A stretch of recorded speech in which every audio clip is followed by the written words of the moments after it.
दिल्ली शहर राजधानी कलर पानी में उतरी गए। दिल्ली शहर राजधानी कलर पानी में उतरी गए।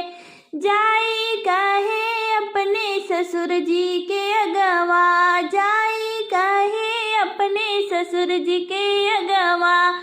फिर से रंगाव राजधानी कलर पानी में उतरी गए। फिर से रंगाव राजधानी कलर पानी में उतरी गए।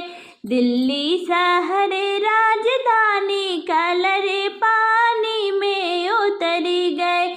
दिल्ली शहर राजधानी कलर पानी में उतरी गए। जाए कहे अपने जेठ जी के अगवा, जाए कहे अपने जेठ जी के अगवा। फिर से रंगाव राजधानी कलर पानी में उतरी गए।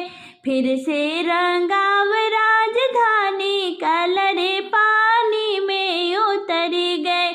दिल्ली शहर राजधानी कलर पानी में उतरी गए।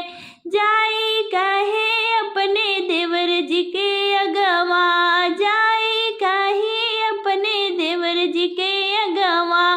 फिर से रंगाव राजधानी कलर पानी में उतरी गए। फिर से रंगाव राजधानी कलर पानी में उतरी गए। दिल्ली शहर राजधानी कलर पानी में उतरी गए।